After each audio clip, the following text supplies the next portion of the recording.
नारायण नारायण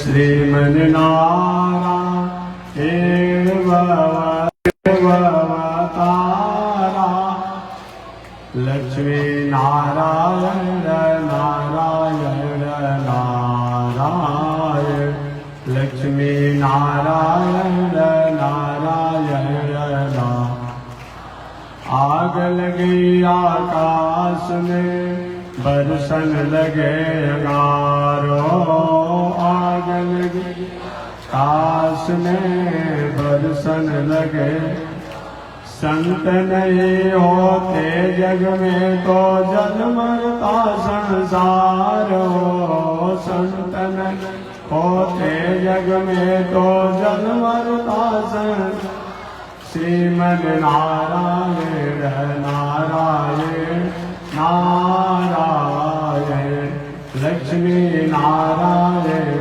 नारायण नारायण तनि देखी रघुनाथ जी हमारी रोरिया तनि देखी रघुनाथ जी हमारी रोरिया तनि ताकी रघुनाथ जी हमारी रोरिया तनि ताकी रघुनाथ जी बगसर में आके रहुआ तड़का के मरनी बगसर में आके रहुआ तड़का के मर गौतम नारी अहिल्या के तरने गौतम नारी अहिल्या के तन देखी रघुनाथ जी हमारी ओरिया तनि देखी रघुनाथ जी हमारी ओर तनि ताकी रघुनाथ जी हमारी ओरिया तनि ताकी रघुनाथ जी हमारी श्रीमन नारायण नारायण नारायण लक्ष्मी नारायण नारायण नारायण बोलिए श्री लक्ष्मी नारायण भगवान की।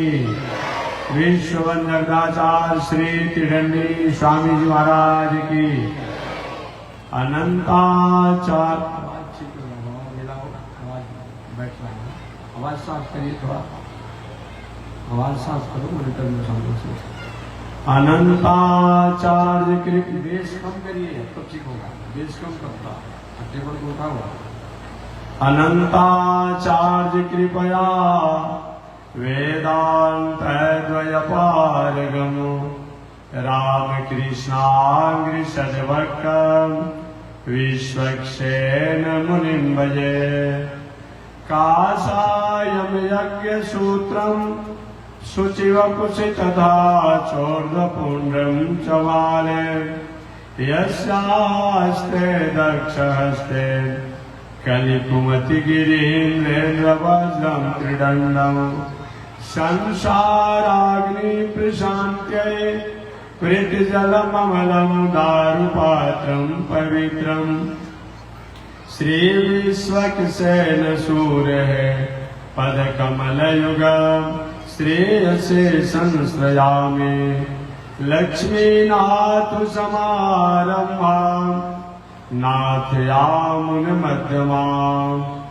अस्मदाचार्यपर्यन्ताम् वन्दे गुरो परम्पराम् नारायणाय विद्महे वासुदेवाय धीमहि तन्नो विष्णु प्रचोदयात् महालक्ष्म्यै च विद्महे विष्णुपत्न्यै च धीमहि तन्नो लक्ष्मी प्रचोदयात् तन्नो लक्ष्मी प्रचोदयात्।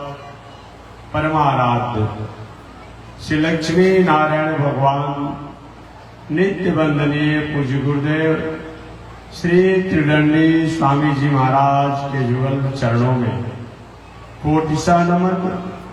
भगवत भागवत आचार्य कैंकर्य पारायण मान भाव। पावन भूमि पर पावन कथा को आप श्रवण करते आ रहे हैं। आज कथा का अंतिम दिवस है। जितने भी संत महात्मा लोग आए हैं, कथा व्यास आए हैं, सबकी कथा आज ही तक होगी।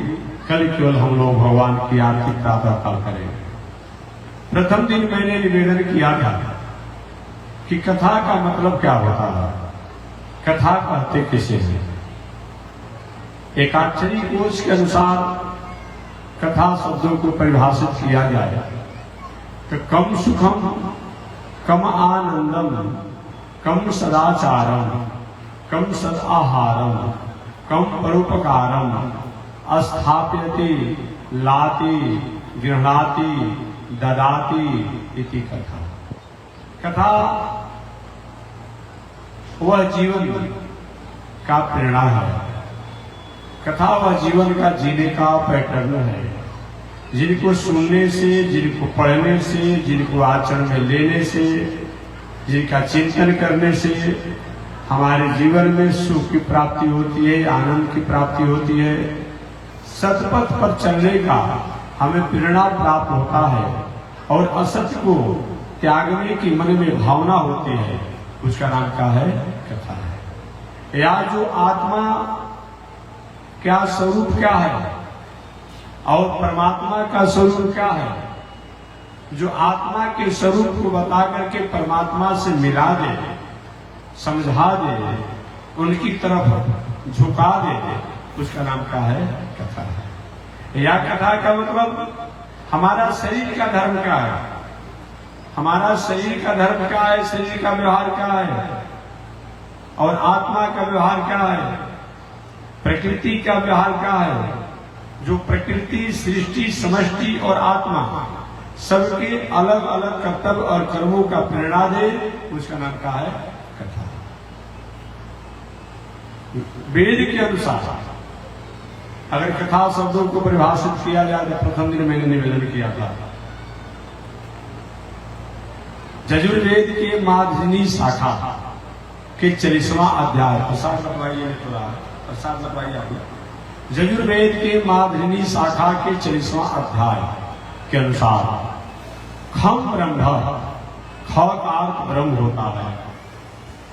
प्रश्न होता है कि ख से पहले क है तो क का अर्थ क्या होता है। एक बार यही प्रश्न को ऋषि कुमार ने अपने गुरु जी से पूछा।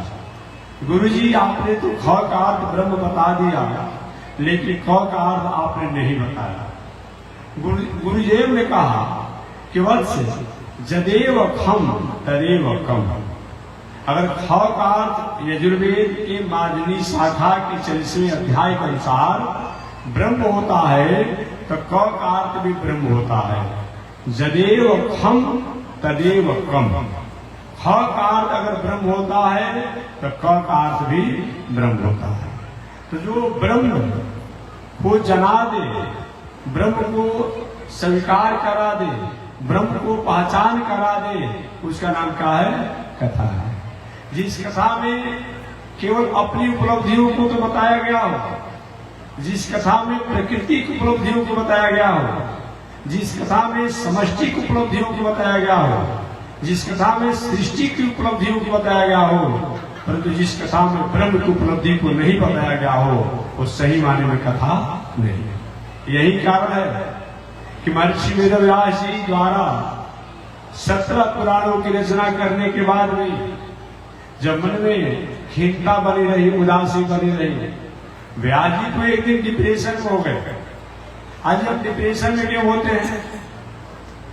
जब हमारी वांछा, हमारी चाहनाएं, हमारी इच्छा कहीं प्रबल हो, किसी प्रकार की वस्तु को प्राप्त करने के लिए, पद को प्राप्त करने के लिए, या व्यवस्था को प्राप्त करने के लिए, व्यवहार को प्राप्त करने के लिए, और उसमें कहीं किसी प्रकार की बाधा आती हो, और उस बाधा आने पर, समस्या आने पर बार बार उसी मुद्दा पर हम विचार करते हैं, सोचते हैं, थिंकिंग करते हैं, एक ही बातों पर बार बार, तो एक न एक दिन हमारे जीवन में डिप्रेशन, टेंशन हो जाता है। दूसरा कोई उपाय नहीं टेंशन डिप्रेशन का। हमें प्राप्त नहीं हुआ, क्यों नहीं हुआ, या प्राप्त होने के बाद भी इसकी कैसी रक्षा करेंगे, इस पर भी अगर बार बार हम थिंकिंग करते हैं, विचार करते हैं, तभी हमारे दिल में, दिमाग में, मन में, बुद्धि में टेंशन, डिप्रेशन, अटेंशन हो जाता है।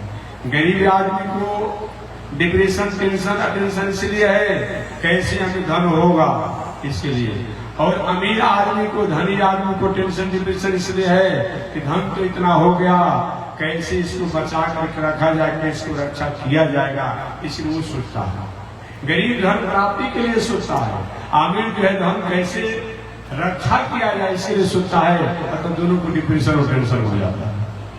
इसलिए जीवन में कभी भी किसी विचारों पर जो हो गया वो भी ठीक है।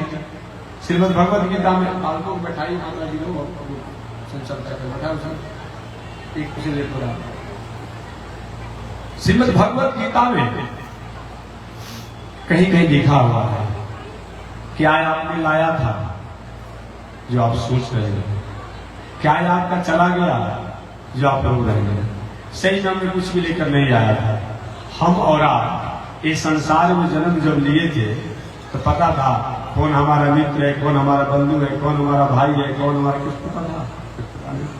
जैसे जैसे हमारी उम्र बढ़ती चली गई, ये मेरी माता जी है, मेरे पिताजी है, मेरे भाई है, मेरे अमुक है, मेरे अमुक है, जैसे जैसे हमारा उम्र बढ़ते चला गया वैसे लोगों से मैत्री हमारी उम्र चली गई। इसीलिए संसार में हम रहना है, इसको कभी हम त्याग नहीं करेंगे।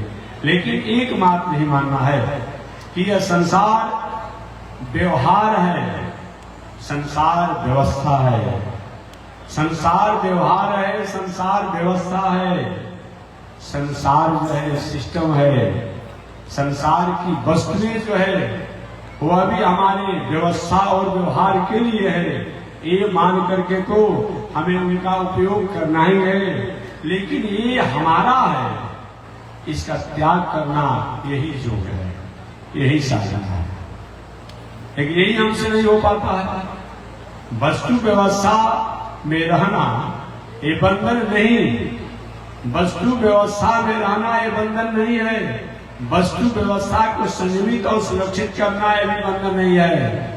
जैसे कोई बैंक के मैनेजर साहब हो तो उनका वह मौलिक अधिकार बनता है, नैतिक अधिकार बनता है कि भाई जो सरकार द्वारा हमें ड्यूटी दी गई है, जो रुपया करोड़ों रुपया हमारे बैंक में है, कुछ सुनियोजित सरकार की जो स्कीम है उसके तहत हमें खर्चा करना है।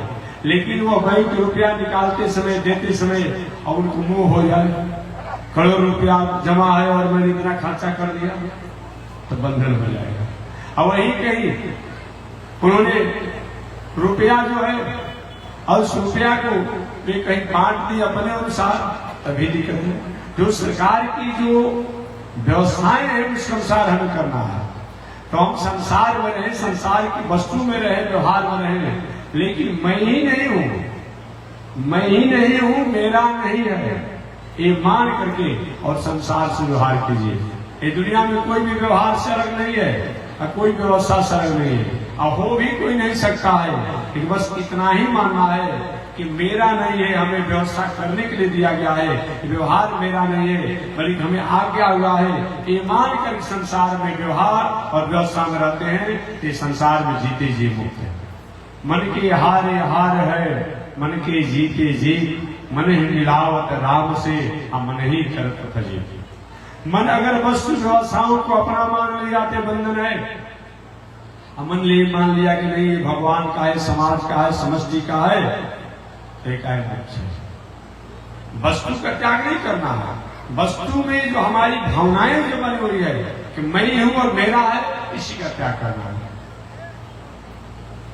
आप किसी को 10,000 रुपया दान दे देते हैं, बहुत प्रसन्न होते हैं। चलो महात्मा जी के जग में, महात्मा जी के मंदिर बनाने में, तीर्थ में हमने 10,000 रुपया दान कर दी, पैसा तो आपको 10,000 चला गया।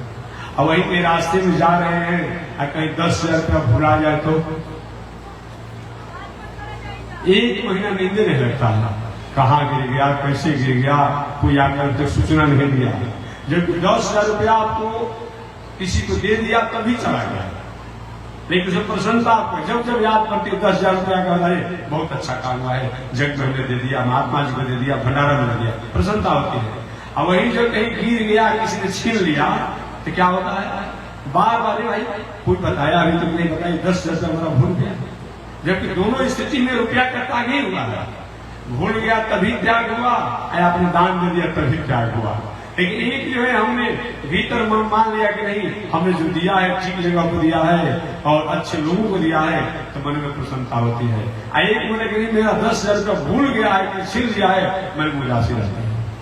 इस दुनिया में जो भी बंधन और मोक्ष है, ये मन का ही बखेड़ा है।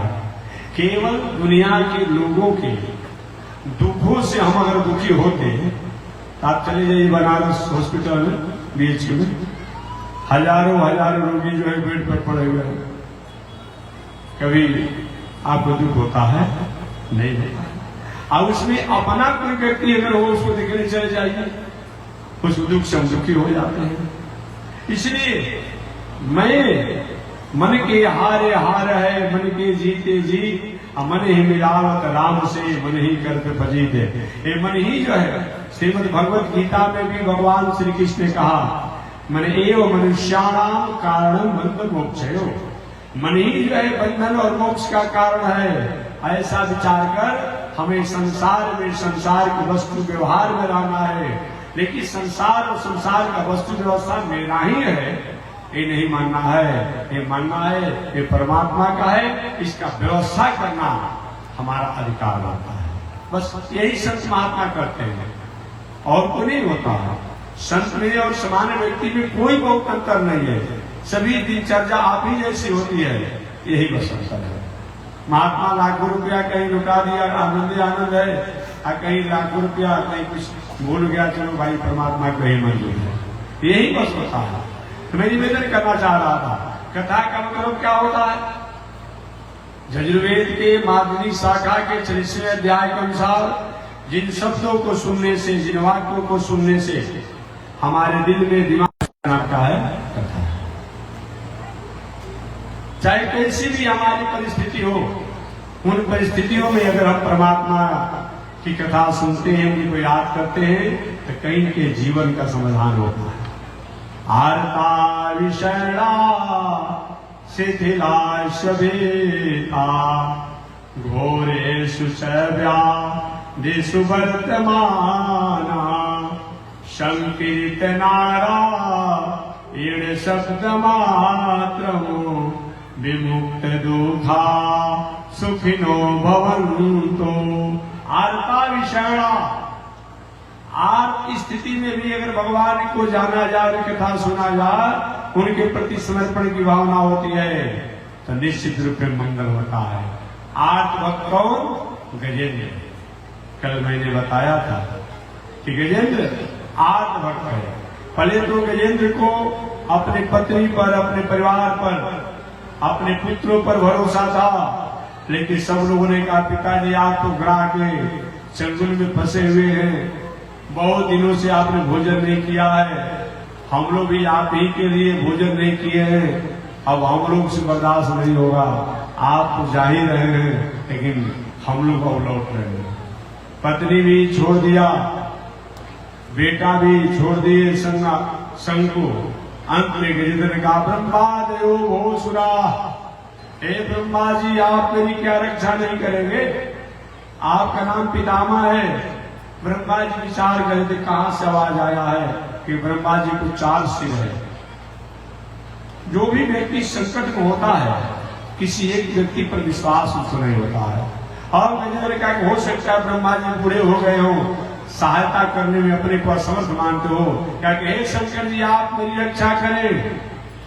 शंकर जी कभी ब्रह्मा जी बुलाया, हमको बुला रहा है, कहीं हम जाए दूसरे को पुकारेगा तो क्या होगा? मेरी बेइज्जती हो जाएगी। कोई नहीं गया, बारी बारी से गजेंद्र ने सबको पुकारा, लेकिन कोई नहीं गया। उसने कहा कि अच्छा इस दुनिया को जो रक्षा करता है, संचालन करता है, जो नियामों को नियंता है, क्या वो अभी मेरी रक्षा नहीं करेगा? उसी समय भगवान ने माँ भय से चक्र हमें चक्राविलास कहते हैं कि हे गजेंद्र डरो मत, माँ भय से रहती, डरो मत, भय मत करो। और भगवान ने अपना चक्र छोड़ दिया। संजोग की बात है, भगवान ने चक्र तो छोड़ दिया। इधर गरुड़ जी को पहले अहंकार हो गया था। भगवान ने कहे गजेंद्र नहीं, गरुड़ जी को अहंकार हो गया था कि वाह, जब भी त्रिलोकीनाथ को कोई काम होता है तो मुझको याद करते, मेरे में कुछ दम कम है तब तो। देखिए हमेशा मैं कहता हूँ, जितना डीएम साहब में वोट नहीं होता है ना, उनसे अधिक वोट उनके कर्मचारी में होता है। डीएम साहब से मिलना सहज है, लेकिन उनके कर्मचारी से बात करना बहुत कठिन है। साहब अगली बात करेंगे। देखिए वोट होता है। अब समझिए कि रक्षणता दीन वाक किरणम देवेश शक्ति सुजा। भगवान ने कहा, हे गरुड़ जी, अरे मेरे भक्त पर संकट पड़ा है, जल्दी चलिए, जल्दी तैयार होइए। गरुड़ जी, वाह, मैं भी तो कुछ हूं, तब तो मुझे याद किया जाता है। जब भी त्रिलोकीनाथ को किस प्रकार की आवश्यकता पड़ती है तो हमको याद करते हैं। गरुड़ जी में ईगो आ गया। भगवान ने कहा, उधर गजेंद्र को ग्राह ने अपने चंगुल में रख लिया है, इधर मेरे भक्त गरुड़ को अहंकार ने चंगुल में रख लिया है। भगवान ने गरुड़ जी को छोड़ करके चल दिया। सोची को हो सकता है पहुंचने में देर हो जाए तब क्या होगा। भगवान ने क्या किया, तो चक्र छोड़ दिया। एक चक्र कितना प्रतापी है जी, इसके बारे में बताया गया है। अस्फुरत् सहस्रारचिकातिते ब्रह्म सुदर्शनम भास्कर कोटितुल्यम सुरदिशां प्राण विनाश विष्णु चक्रम सदाहं शरणं प्रपद्ये।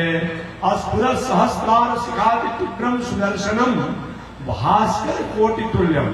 ये सुदर्शन चक्र जो भगवान का जो है ना, एक करोड़ों करोड़ों सूर्य के तेज से भी आगे है। इसलिए दैत्य लोग और जब किसी चीज से नहीं मानते हैं तो भगवान अपना चक्र छोड़ते हैं तो दैत्य लोगों का समन हो जाता है। ऐसा चक्र है। लेकिन इस चक्र की विशेषता है, दुष्टों को तो अनुशासन करता है और भक्तों की रक्षा करता है। आपने सुना होगा, राजा अम्बरीश जी निष्ठा पूर्वक एकादशी व्रत में रहते थे। इस भावना को संत दुर्वासा जी नहीं समझ पाए। एक बार संत दुर्वासा जी राजा अम्बरीश के हारे सवाल को सुनकर, महाराज जी मेरे यहाँ आज एकादशी का पालन कर लीजिए, पालन करने का निमंत्रण दिया। इधर दैवज्ञों द्वारा, विद्वानों द्वारा यह सलाह दिया गया राजा अम्बरीश जी को, महाराज आप वर्षों से एकादशी व्रत करते हैं, उसका पालन नियम से पालन करते हैं, तो पारण का समय इस समय जो है बहुत अल्प है, जल्दी पारण कर लीजिए। देखिए एक बात और मैं निवेदन करूं, कोई भी व्रत हो, कोई भी व्रत हो, व्रत करने का जितना फल है उससे कम फल कहीं पारण का नहीं है। याद रखिए, व्रत करने का जितना फल है उससे कम फल कहीं पारण का नहीं है। इसलिए कभी कभी 4 बजे, कभी 5 बजे, कभी 5:15 बजे अलग अलग पर्वों का अलग अलग व्रत होता है। इसमें यही करना चाहिए पारण में, ठीक है, समय से पारण बनते रहेगा और कुछ नहीं हो तो शुद्ध जल, कल का हो, नल का हो, कुआं का हो, जैसी व्यवस्था आपके पास हो, शुद्ध जल में तुलसी पत्र डाल करके और सबसे पहले क्या करिए, जल ले लीजिए। अब बाकी समय से जो पारण बनना है बनते रहे, पाते रहिए, आपका व्रत भंग नहीं होता है। ये सबसे सरल और सहज उपाय बताया। किसी भी व्रत में, केवल मैं एकादशी की बात नहीं करता हूँ, किसी भी व्रत में पारण की थोड़ी सी होती है, भाई आगे हो जाएगा, पीछे हो जाएगा, भंग हो जाएगा, तो शुद्ध जल लेकर के व्रत करने के बाद बस तुलसी पत्र डाल करके आवश्य उस जल को ले लीजिए। अगर कहीं महाराज कहीं तुलसी पत्र ले, उसमें कहीं रविवार का दिन हो और कोई तिथि हो जिसमें तुलसी पत्र नहीं तोड़ना चाहिए, तब क्या करना चाहिए, तो सूखा तुलसी पत्र कहीं वृक्ष के नीचे गिरा हो उसको ले लीजिए और उसी में छुआ रस ले लीजिए, बस पारण भंग नहीं होता है। दैवज्ञों ने कहा महाराज भगवान का तीर्थ ले लीजिए। कहीं महाराज इसलिए मैंने क्या बताया तो गया तीर्थ लेने के लिए, लेकिन हम लोग कौन कहाँ से ठाकुर जी लाएंगे और कहाँ में ठाकुर जी जो है कहाँ जो है। इसलिए मैंने कहा कि तीर्थ जो जल में तुलसी पत्र डालने पर तीर्थ ही हो जाता है, ऐसा विचार करते हुए राजा अम्बरीश को लोग विद्वानों ने कहा, देवकों ने कहा, महाराज आप भगवान का तीर्थ ले लीजिए, आपका अधूरा नहीं रहेगा। वही तीर्थ लेकर के जब पान करना चाहते थे उसी समय दुर्वासा जी आगे गए, अरे तुमको राजा होने का अहंकार है अम्बरीश, हमको निमंत्रण देकर के बिना हमको भोजन कराए और तुम भोजन कर रहा है। अम्बरीश जी के गुरु जी भोजन नहीं किए हैं कि तीर्थ का पारण करें। वाह, मछली जल में रहती है, जल को पीती है, खाती है, उसके वही ना भोजन है। छोटा बालक जो होता है अपनी माता के आंचल में रहता है और माता का दूध पीता है, उसके वही ना भोजन होता है। बछड़े जो होते हैं छोटे छोटे अपनी माता का दूध पीते हैं, वही ना उनका भोजन होता है। में भगवान स्वयं राजा अम्बरीश की रक्षा करने के लिए चक्र को नियुक्त किए। लेकिन एक घटना कभी अम्बरीश को पता ही नहीं था कि इतना बड़ा प्रभावशाली तेजवान चक्र जो है भगवान का मेरी रक्षा कर रहा है। तो मैं कहना चाहा कि भक्तों के लिए भगवान का चक्र जो है मंगल करने वाला और शांति पहुंचाने वाला होता है, और जो भगवान के विरोधी होते हैं उनके लिए भगवान का चक्र जो है अस्फुर सहस्रारति सिखाते दिव्यम सुदर्शनम भास्कर कोटि तुल्यम सुरदिशां प्राण विनाश विष्णु चक्रम सदाहम शरणम प्रपद्ये। ये भगवान का चक्र जो है करोड़ों करोड़ों सूर्य के तेज के समान बताया गया है। इसलिए भगवान ने अपना चक्र छोड़ दिया, ग्रह का उद्धार हो गया, गजेंद्र का कल्याण हो गया। ऐसी भी परिस्थिति अगर हमारे आपके पास आवे तब भी भगवान की शरणागति करना चाहिए। जब दुनिया के लोग कोई भी सहारा नहीं हो उस समय उनकी शरणागति करनी चाहिए। आरता विषाणा विशाल भक्त है अर्जुन जी। अर्जुन को व्यामोह हो गया था। कभी कभी हम लोग धर्म में भी व्यामोहित हो जाते हैं, कभी कभी अधर्म में भी व्यामोहित हो जाते हैं, कभी कभी पूजा पाठ जग में भी हम क्षीण हो जाते हैं और कभी कभी नहीं करके भी क्षीण हो जाते हैं। ऐसी अगर स्थिति आती हो तभी वो भगवान की कथा को श्रवण किया जाता है तो निश्चित रूप में हमारी उदासी जाती है।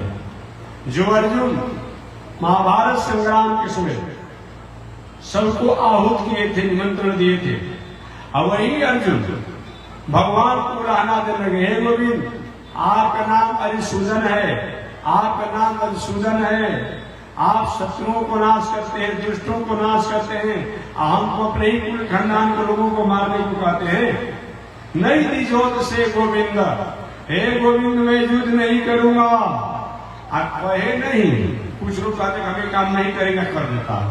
एक कहे नहीं अर्जुन, नहीं दिजोत से गोविंद कहे, आप कहकर के धर्म स्मान छोड़ करके रथ के पीछे जाकर के रोने लगे।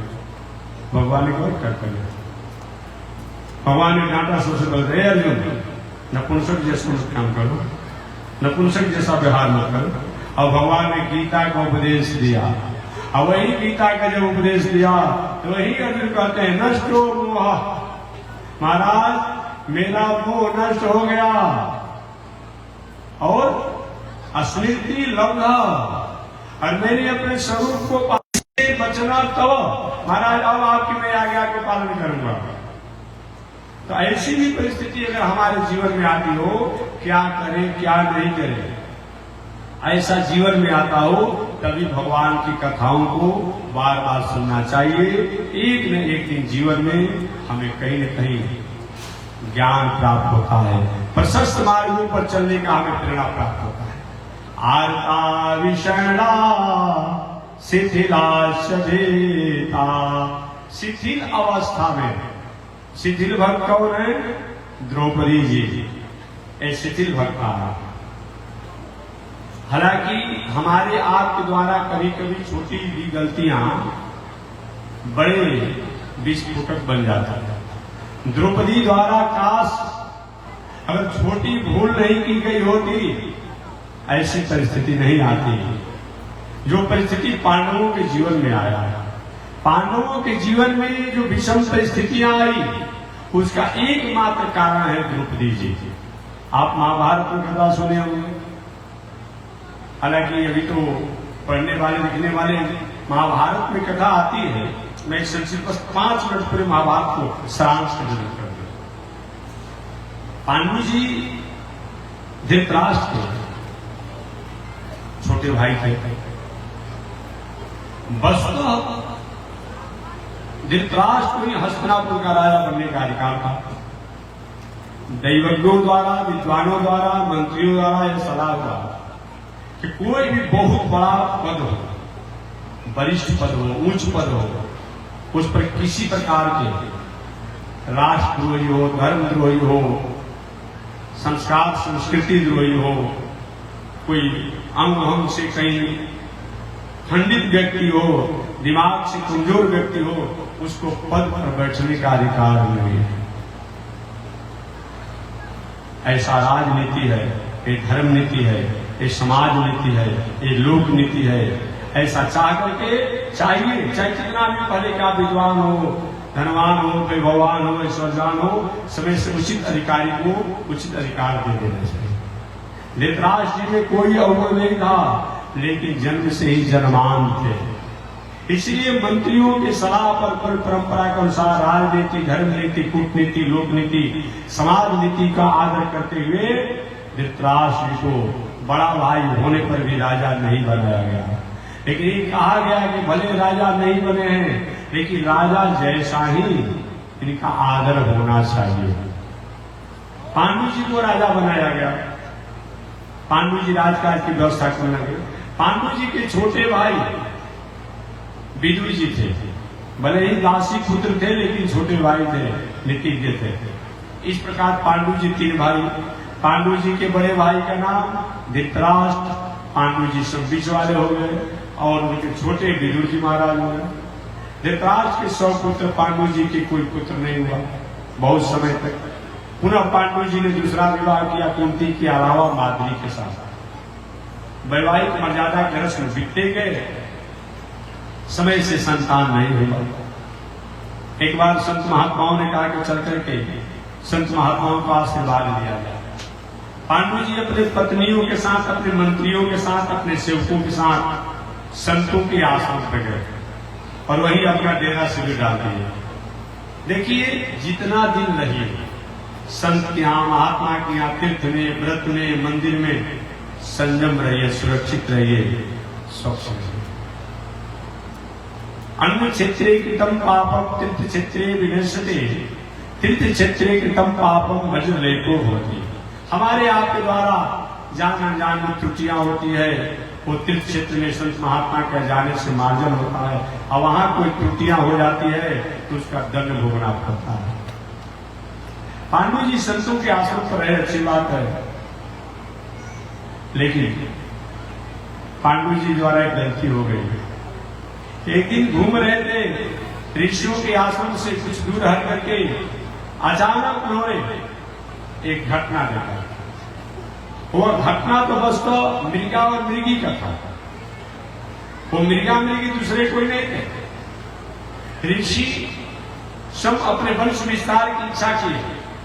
समय दिन का था। मानव धर्म की मर्यादा का पालन करने के लिए वे वंश विस्तार की इच्छा में तत्पर थे, तो अपने तप साधना द्वारा मृगा का रूप बनाना, अपनी पत्नी को मृगी का रूप बना दिया, और दोनों वंश विस्तार के अधिकार को प्राप्त करने के लिए स्थित हो गए। दूर से पांडु जी को ऐसा अनुभव हुआ, भ्रम हुआ कि कोई हिंसक जीव है, ये शायद हमारे प्राणियों को अहित पहुंचाएगा। अब इन्होंने क्या क्या बाण छोड़ दिया। बाण जब छोड़ दिया, आवाज आई, कौन ऐसा दुस्साहस किया है? हम लोग कोई राक्षस नहीं है, हम लोग कोई हिंसक जीव नहीं है, हम तो ऋषि और ऋषि पत्नी हैं, वंश विस्तार के अधिकार को प्राप्त कर रहे थे। एक इस अवसर पर उन्होंने बाधा पहुंचाया है, तो हम साफ लेते हैं कि जिसने बाण छोड़ा है वो भी जब अपने वंश विस्तार का अधिकार प्राप्त करेगा तो उसकी मृत्यु हो जाएगी। पांडु जी जो ही वहां गए, देखे कि घटना हो गया, लेकिन जो हो गया सो हो गया। उदास होकर लौट करके अपने शिविर में आए। कुछ दिनों के बाद कुंती ने यह घटना को जाना कि पतिदेव आप उदास क्यों हैं? उन्होंने घटना बताई कि ऋषि ने श्राप दिया है कि आप वंश विस्तार की कामना से अपने पत्नी के पास जाएंगे तो आपकी मृत्यु हो जाएगी। कुंती ने कहा हमने एक ऐसा विज्ञान के अनुसार ऋषि दुर्वासा से मंत्र प्राप्त किया है, मैं आपके केवल दर्शन करके, आपको दृष्टि से देख करके मैं वंश का विस्तार कर सकती हूँ। वहीं समय पाकर कुंती ने 3 संतान को जन्म दिया, जो आप जानते होंगे, जो युधिष्ठिर जी, भीम जी और अर्जुन। पांडु ने कहा तुम अपनी छोटी बहन को भी वही विद्या बता दो जो दृष्टि देख कर कहीं कम से कम वंश विस्तार करे। माद्री को भी कुंती ने वही विद्या बताई। इस विद्या के द्वारा माद्री ने विदुर संतान को प्राप्त किया, जो नकुल और सहदेव के नामों से जाने गए। इस प्रकार ये सब जंगल की घटना है, ये हस्तिनापुर की घटना नहीं है, सब जंगल की घटना है। महाभारत में विस्तार से लिखा हुआ है। इस प्रकार पांडु महाराज के 5 पुत्र हुए, 3 कुंती से और 2 माद्री से। लेकिन हमारा आपका प्रारब्ध भी कहीं हमारा पीछा नहीं छोड़ता है। क्या देखिए, जैसे हमारी छाया हमारे पास में हमारे साथ में रहती है, मध्याह्न काल का दिन हो, छाया आपके पैरों के नीचे आके को शरीर की रह जाते हैं, दिखाई नहीं पड़ता है। और जैसे जैसे समय आगे पीछे होता है, छाया धीरे धीरे बढ़ने लगती है। उसी प्रकार से हमारे कर्म का निर्णय जो है हमारे पास छाया कर्म कहीं अलग नहीं रहता। अब संयोग से जो साप हुआ था, जो कर्म हुआ था पांडु द्वारा, एक दिन जानते हुए कि हमको सांप लगा हुआ है, माद्री के पास है। माद्री ने कहा महाराज सांप लगा हुआ है। ये सांप था कि काम वासना से जाएंगे तो ऐसे पूजा पाठ धर्म कर्म की भावना से बैठेंगे तब वह मृत्यु की बात नहीं थी। उस दिन काम भावना से पांडु जी गए, अजय ही माद्री का स्पर्श किया, उसी से उनकी मृत्यु हो गई। जंगल में हाहाकार मच गया। ऋषियों ने छोटे छोटे पांडव लोग छोटे छोटे अवस्था में थे।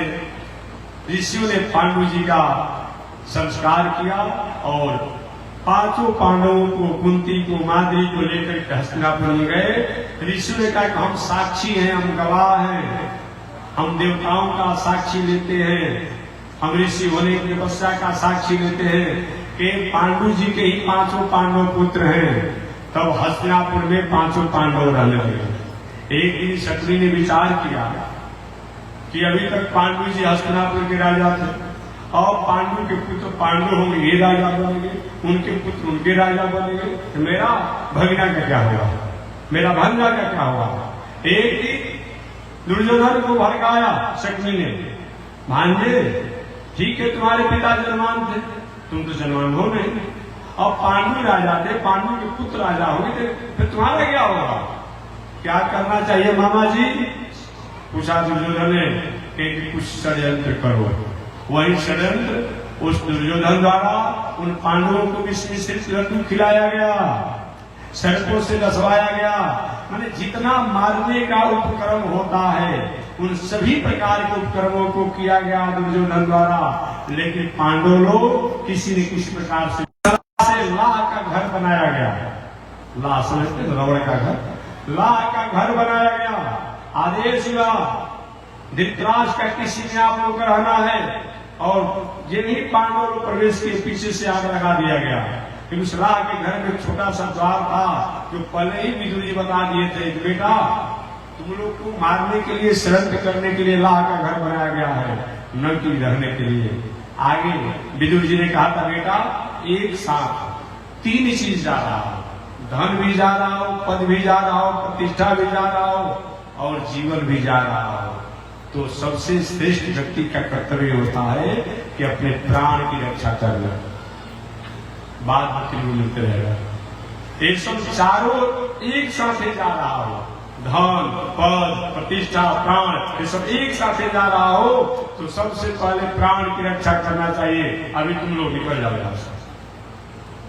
वही जब तक लाह के घर जो बना था उसका आग उन पांडवों तक नहीं पहुंचा, उनसे बाहर निकल करके नदी पार करके और इसी तरह से जीवन जीने लगे, एक भिक्षुक का जीवन जीने लगे। इधर कौरवों को हुआ कि चलो बिन मारे मुदई मरे, बिना मारे ही ये मरे गए, अच्छा हो गया। लेकिन उनको क्या पता है कि योग क्षेम महाम में हम भगवान कहते हैं कि मैं अपने भक्तों की योग और क्षेम अपने संग करता हूं। यह घटना तो तब पता चला कौरवों को कि पांडव मरे नहीं हैं बल्कि कभी जिंदा हैं, जब द्रौपदी का स्वयंवर हो रहा था और पांडव इसी तरह से घूम करके जीवन जी रहे थे, साधारण भिक्षु प्रवासी बन करके। लेकिन स्वयंवर में कौरव पक्षी लोग कोई भी द्रौपदी के स्वयंवर में विजय प्राप्त नहीं कर पाए। जो द्रुपद राजा ने यह संकल्प लिया था कि नीचे कड़ाह में तिल रखा हुआ है देखते हुए और मछली के ऊपर टंगा गया है, उस नेत्रों में जो बाण मार देगा मैं अपनी बेटी द्रौपदी का विवाह उसी के साथ करूंगा। कोई उस प्रतिज्ञा को पूरा नहीं किया, लेकिन ये बनवासी भेष में पांडु पुत्र पांडव अर्जुन ने क्या किया, प्रतिज्ञा को पूरा कर दिया। तो कौरवों का दिमाग ठनका कि अर्जुन के अलावा ऐसा कोई कर नहीं सकता।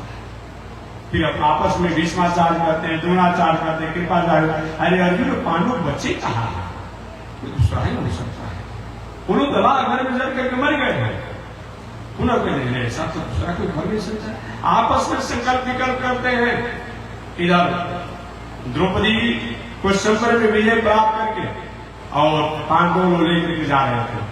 रोज का नियम था पांडवों का कि जब भिक्षा मांग करके ले आते थे तो सबसे पहले अपने माता जी को भोजन कराते थे। कुंती माता जी को, माता जी प्रसाद निकालो और जो बचता उसमें से लोग आपस में बांट लेते थे। अब उस दिन अजीब घटना घट गई, प्रारब्ध की बात है और बड़े प्रशंसा में थे। माता जी कुंती माता जी झोपड़ी में तुम्हें सवाल, बेटा आज मुझे खाने की इच्छा नहीं है, तुम चारों पांचों भाई आपस में बांट। और जे भी ग्रह करके कुंती बाहर आई, अरे ये तो भिक्षा दूसरा नहीं है, ये तो एक नारी है अपनी सुंदरी।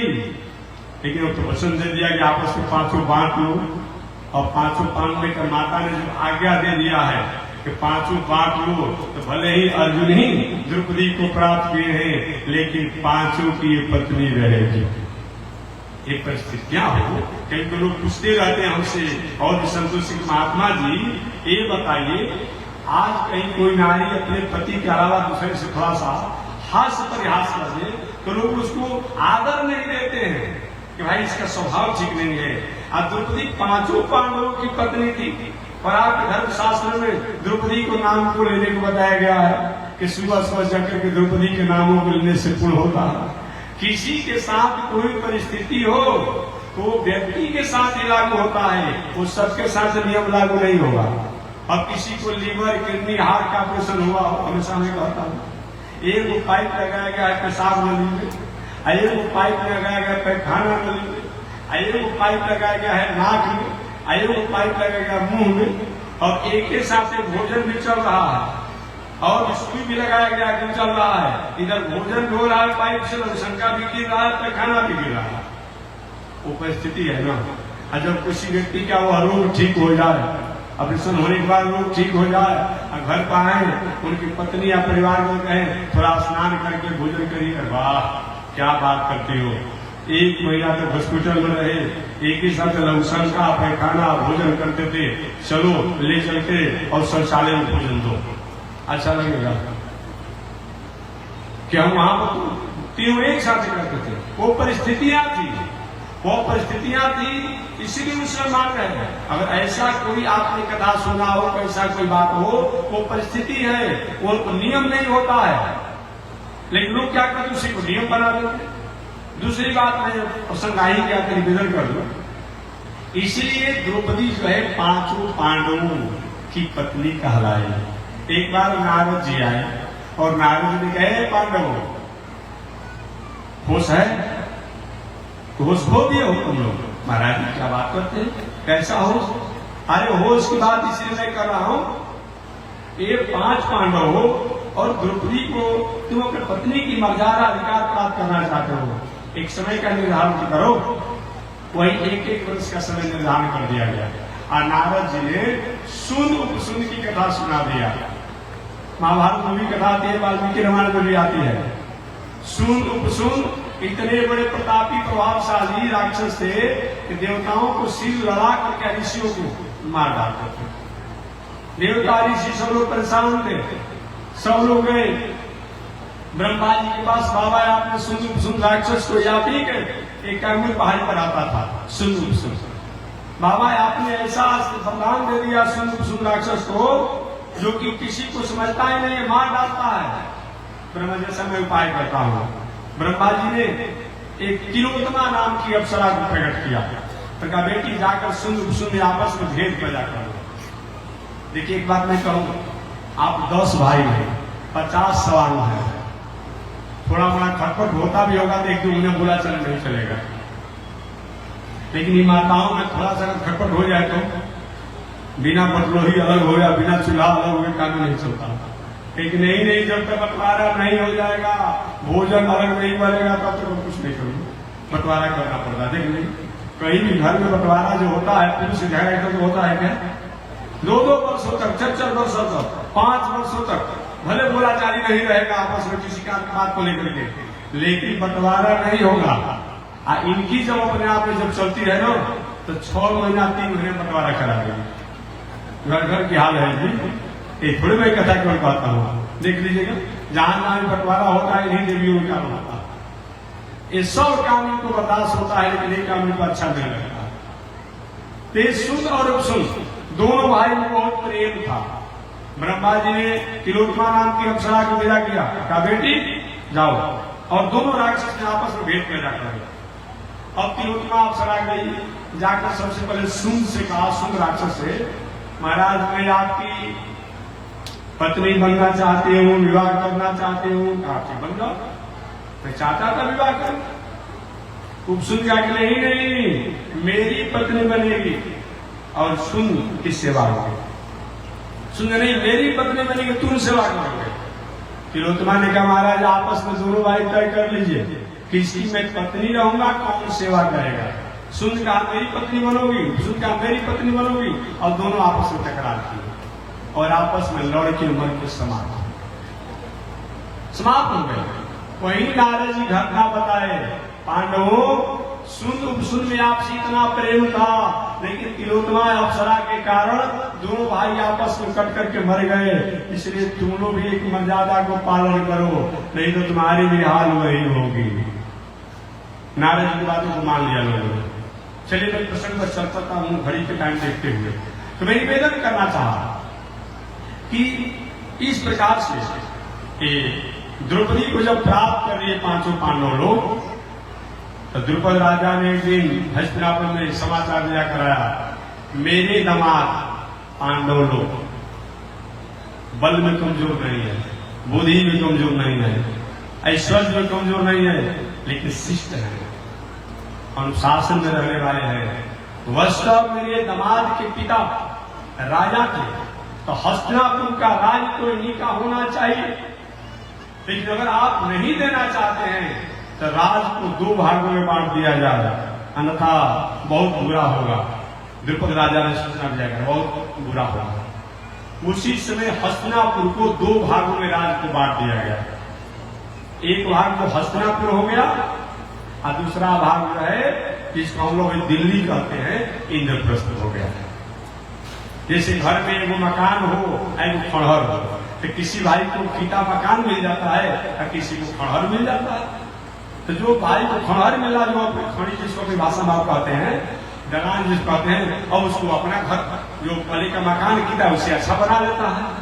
वही हुआ, एक पांडवों को तो मिला था इंद्रप्रस्थ, दिल्ली मिला था, वहां बहुत कुछ नहीं था, लेकिन अपने ऐश्वर्य वैभव द्वारा पांडवों ने दिल्ली को इतना सुंदर बनाया कि स्वर्ग से भी अच्छा बना दिया। उसी गृह प्रवेश के अवसर पर सबको बुलाया गया था, दुर्योधन से लेकर के शकुनी से लेकर के किसी को छोड़ा नहीं गया था। ईर्ष्यालु व्यक्ति जो होता है ना, काम कुछ नहीं करता है लेकिन ईर्ष्या करता है। शकुनी ने कहा, ए भांजे देख रहे हो, अगर पांडवों का इसी तरह से चला ना तो कुछ दिनों में इतने बड़े हो जाएंगे उनके सामने दुनिया में कोई रहेगा ही नहीं। दुर्योधन ने कहे, मामा जी ऐसा राज भवन को मैं चाहूं तो रोज बना, करना कुछ नहीं है। जो होता है नालायक होते हैं, कहीं अहंकार होता है, करेगा कुछ नहीं। क्या ऐसा राजमहल चाहूं तो मैं रोज बना दूं, क्या कुछ है? कुछ नहीं।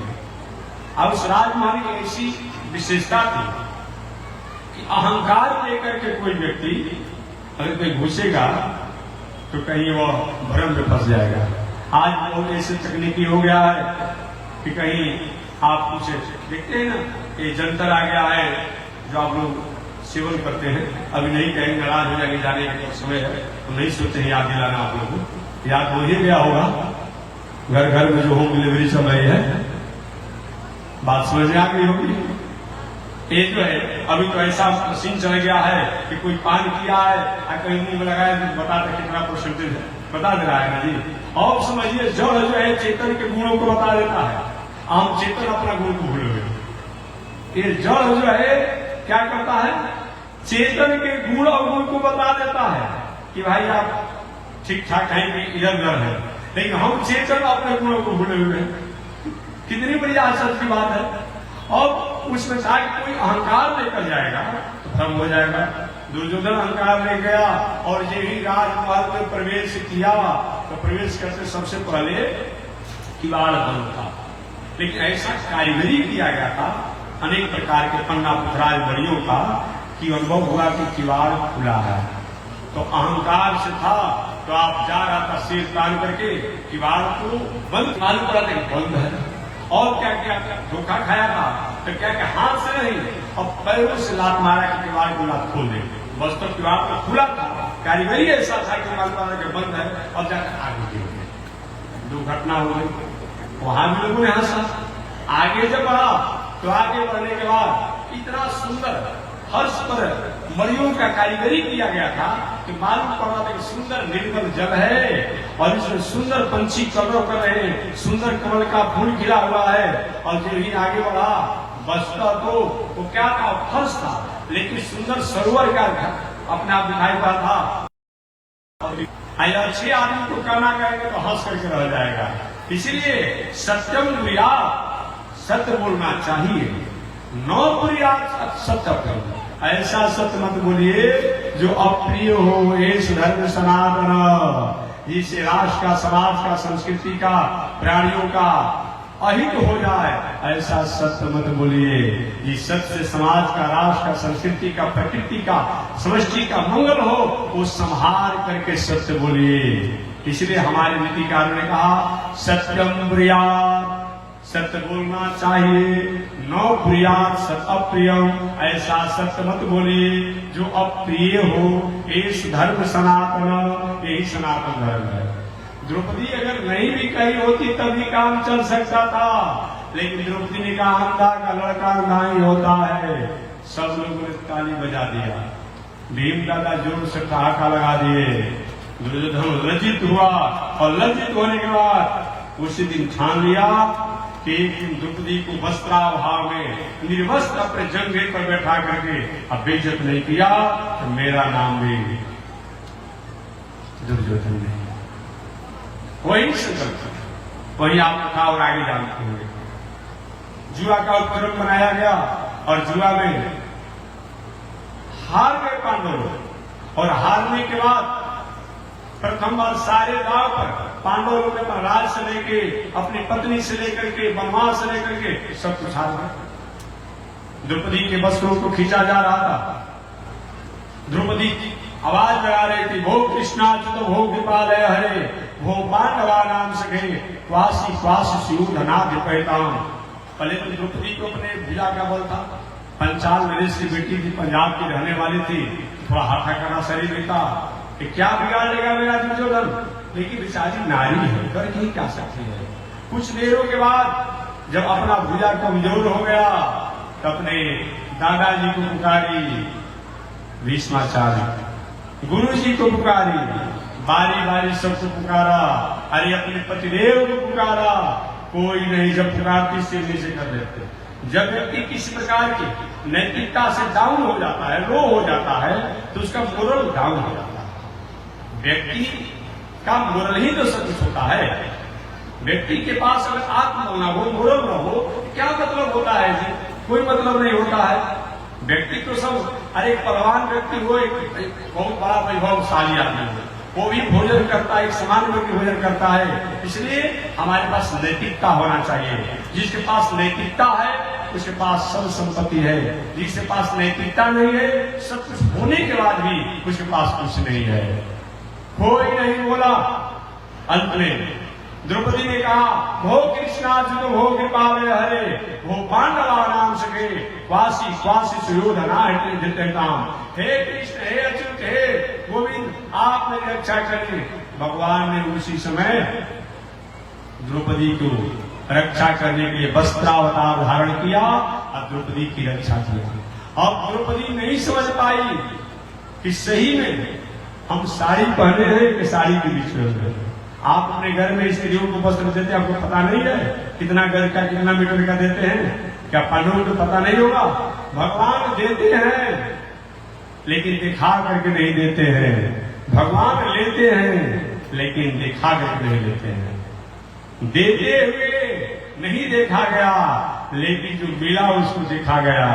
लेते हुए नहीं देखा गया लेकिन ले लिया ये अनुभव किया जाता है। भगवान किसी को पता नहीं चला, सब द्रौपदी की रक्षा हो गई। और द्रौपदी की जब रक्षा हुआ तो भगवान ने कहा, बहन ठीक ठाक है? हाँ प्रभु सब ठीक है। तो ऐसी भी परिस्थिति अगर हमारे जीवन में आवे कि दुनिया के लोग हमें अपना हाथ उठा ले, हमें रक्षा करने से पीछे हट जाए, उस स्थिति में भी अगर हम शिथिल अवस्था में परमात्मा को पुकारते हैं तो हमारा उद्धार करते हैं, हमारा मंगल करते हैं। आर्ता विषणा शिथिला सभेता, घोरे सुव्याधि सुवर्तमान। घोर व्याधि आने पर, घोर व्याधि अगर आ जाए जीवन में तभी हमें परमात्मा को स्वीकार करना चाहिए। संकट आ जाए तभी स्वीकार करना चाहिए। संकीर्त नारायण शब्द मात्रम विमुक्त दुखा सुखिनो भवन्ति। तो निश्चित रूप में वह भगवान नारायण हमारी मंगल करते हैं। इसलिए कथा का मतलब जिसको सुनने से हम आर्त स्थिति में हो, विषाण स्थिति में हो, शिथिल स्थिति में हो, संकट में हो, व्याधि में हो, जो हर परिस्थिति में जो हमारी मंगल करे